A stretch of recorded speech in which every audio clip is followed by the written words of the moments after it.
और चलिए आपको सीधा लेके चलते हैं नालंदा, जहां प्रधानमंत्री मोदी लोगों को संबोधित कर रहे हैं। मैं इस अवसर पर भारत के सभी मित्र देशों का, आप सभी का अभिनंदन करता हूं। मैं बिहार के लोगों को भी बधाई देता हूं। बिहार अपने गौरव को वापस लाने के लिए जिस तरह विकास की राह पर आगे बढ़ रहा है, नालंदा का ये कैंपस उसी की एक प्रेरणा है।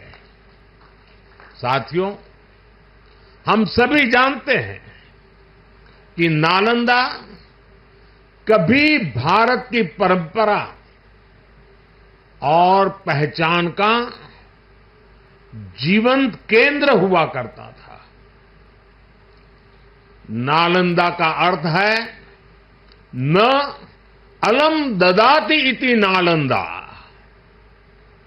अर्थात जहां शिक्षा का, ज्ञान के दान का अविरल प्रवाह हो। शिक्षा को लेकर, एजुकेशन को लेकर यही भारत की सोच रही है। शिक्षा सीमाओं से परे है, नफा नुकसान के नजरिए से भी परे है। शिक्षा ही हमें गढ़ती है, विचार देती है और उसे आकार देती है। प्राचीन नालंदा में बच्चों का एडमिशन, उनकी पहचान, उनकी नेशनलिटी को देखकर नहीं होता था। हर देश, हर वर्ग के युवा यहां आते थे।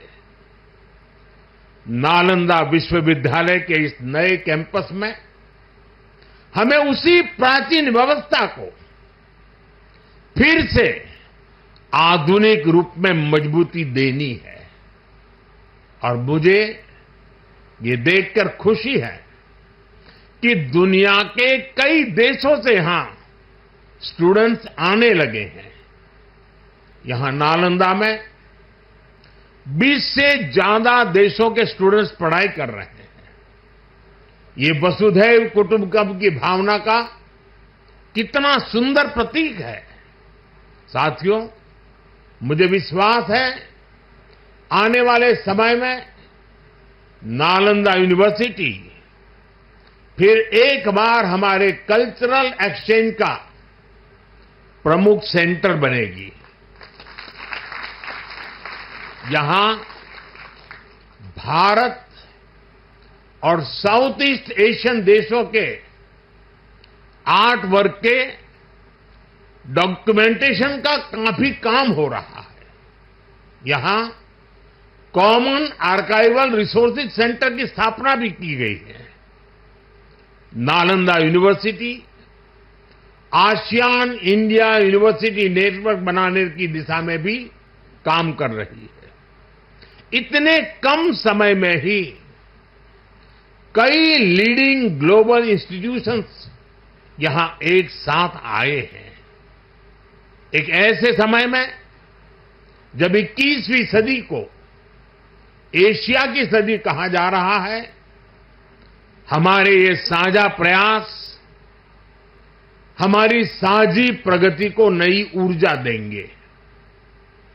साथियों, भारत में शिक्षा मानवता के लिए हमारे योगदान का एक माध्यम मानी जाती है।